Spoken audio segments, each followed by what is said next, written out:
Бидний амьдрал заримдаа ганцхан метрийн зайд ганцхан секундын шийдвэр дээр тогтож байдаг. Тэрхүү ангал руу унахаас өмнө хэн нэгний сэтгэлийг хайрлан дэврэхэд юу хэрэгтэй вэ? Магадгүй асар урт ухаалаг сургаал эсвэл бэлэн зөвлөгөө биш. Ердөө л тэр хүний хажууд 1 метрийн зайд суугаад юу ч хэлэлгүйгээр үнэн сэтгэлээсээ сонсох дулаахан харцал хэрэгтэй байдаг болов уу?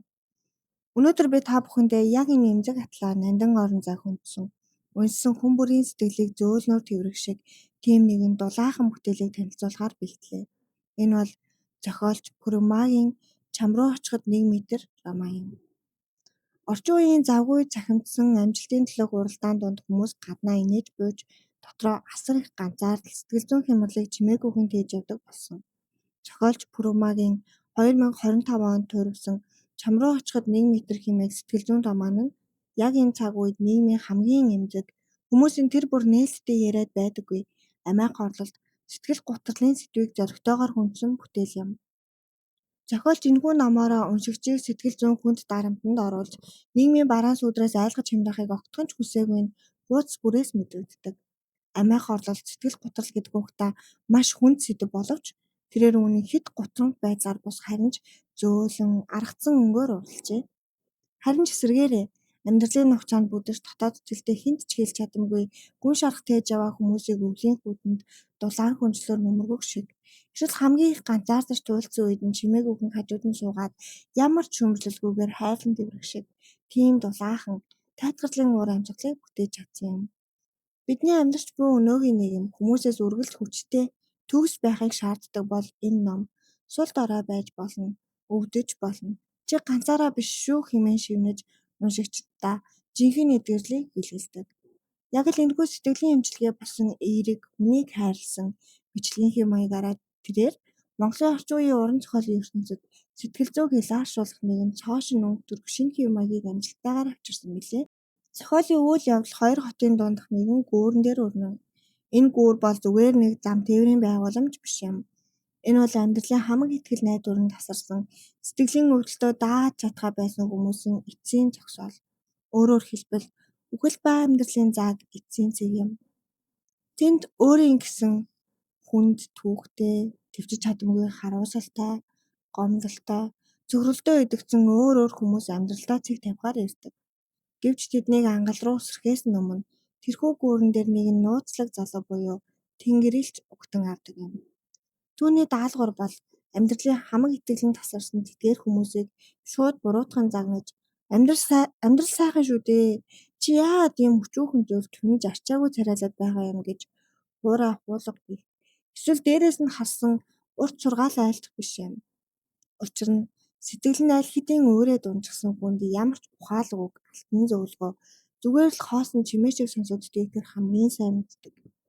Тэр ердөө л тэдний хажууд яг тэр үхэл ба амьдралын зааг дээр маш ойрхон зогсоод туйлдаж ядарсан дотроо хасгарч буй тэр сэтгэлийг нь ямар ч шүүмжлэлгүйгээр чин сэтгэлээсээ сонсож эхэлдэг юм. Тэр тэднийг буруутай эсвэл зөв гэж шүүдэггүй. Зүгээр л тэрхүү төвчж чадамгүй өвдөлт хүнд ачааг нь хэсэгэн хугацаанд ч болов хамт үйлцэх ханин болж өгдөг байна. Хүнд хэцүү үедээ байгаа хүнд дэлхийг өөрчлөх ухаан биш. Ердөө чи ганцаараа биш шүү. Би чамайг сонсож байна гэсэн тэрхүү чимээгүй халамж 1 метрийн зайдах дулаахан орон зай хамгийн том аврал болдгийг зохиол энд маш тод харуулжээ. Зохиолын хамгийн хүчтэй хэсэг нь гүүрэн дээр ирж буй дүр бүрийн дотоод ертөнцийг маш нарийн амьд дүрслэлд оршино. Тэд бол хэн нэгэн зохиомол бааtruуд биш. Магадгүй та бидний эргэн тойронд хажууханд маань амьдарч буй хүмүүсийн бодит тусгал юм. За 1-р дүр маань Тэнгэр элч буюу залуугийн дотоод зурчил.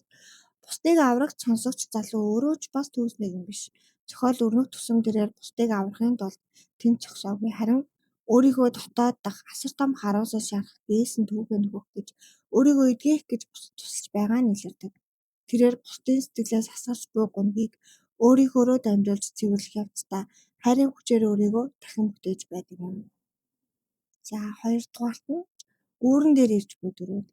Гүүрэн дээр ирж буй дүр бүр өөр өөрийн шаналлтай. Энэхүү бүтээлд амьдралын хоёр өөр үеийн төлөөлөл болсон Тэс өөр хувь тавилантай хоёр гол дүр гүүрэн дээр ирдэг бөгөөд тэдний түүх бидэнд асар их зүйлийг бодогдуулдаг. Эхний дүр бол Эва гэх 16 настай ахлах сургуулийн сурагч хүн. Тэрээр ердөө л амьдралыг таньж ядан буй гинэн цайлган насны дээрээ байгаач түүний нуруунд дээр ирсэн ачаа хэтэрхий хүнд байлаа. Гэр бүлийн үл ойлголцол, эрүүл мэндийн асуудал, үе тэнгийнхний харилцаа гэд өсвөр насны охин тохиолдож болох бүхий л хэцүү сорилтууд түүний туйлдуулж гүүрний хашлаа руу хөтлсөн байдаг. Харин тэрхүү харанхуй мөчид Тэнгэрлэгч залуу түүний хажууд гарч ирэн амьдралын эзэг хэрхэн тайлах, өөрийгөө яаж хайрлах тухай хамгийн нандин дулаахан зөвлөгөөнүүдийг өгч охины ирээдүйг гэрэлтүүлж өгдөг. Харин хоёр дахь дүр нь 40 насны босоолууд өгч яваа эдэрт насны залуу. Тэр бол Эвагаас тис өөр. Гаднаа бүх зүйл нь бүтэмжтэй, амжилттай мэт харагдавч дотоод сэтгэлдээ бага насандаа авсан хизээч идэгрэшгүй гүн шархаад хийж яваа. Тэрээр амьдралынхаа туршид хизээч өөрийнхөө амьдарч үзээгүй. Бусдын хүлээлтэнд дарагцаар хизээч өөрөө өөртөө сэтгэл хангалуун байж чадаагүй явсаар туйлдсан байдаг. Энэ дүр бол хүүхэд насны шарх хүнийг насанд хүрсэн хойно нь ч тэрхэн чимээгүйхэн тарчлаач байдгийн тод тусгал юм. Зохиолч Пүрүма энэ хоёр дүрээрээ дамжуулж сэтгэл зүйн өвдөлтөнд насны хязгаар гэж үгүй гэдгийг харуулсан байх. 16 настай охиныг гинэн цайлган шаналл 40 нас төгсөн ирийн чимээгүй харуулс хоёр гүүрэн дээр тэнгэр элчийн сонсох сэтгэлийн дор уулзаж хоёулаа идэгрэл амьдрах итгэлийг олж авч байна. Намын хамгийн сэтгэл хөдлөм өмшөөртэй хэсэг болж чаджээ. Сэтгэлээ нээсний дараа тэдний дотоод харанхуйг хэрхэн биелэлсэж амьдрах итгэл нь эргэн сэргэж буйрлана. Уншигчид бас асар том урам зориг өгдөг. Номын нэрэнд буй 1 метр гэдэг үг нь зохиолын туршид хэд хэдэн гүн гүнзгий явах санааг биелэгдсэн юм шиг санагдсан. Зохиолч үүгээр дамжуулж хүний харилцааны хамгийн нарийн нандин орон зайг тайлбарласан байх. Нэгдүгээрх нь физик төвшний авралын зай. Хүн гүүрний хаслаа даван ангал руу өсөх үү эсвэл эргэж алхах уу гэдгийг шийдэх тэр эцсийн мөчид тусламжийн гар сунгаж хүнийг барьж авч болох хамгийн нэгдэхтэй хамгийн ойрхон атлаа хол зай. Хоёрдугаарх нь дотоод сэтгэлийн орон зай.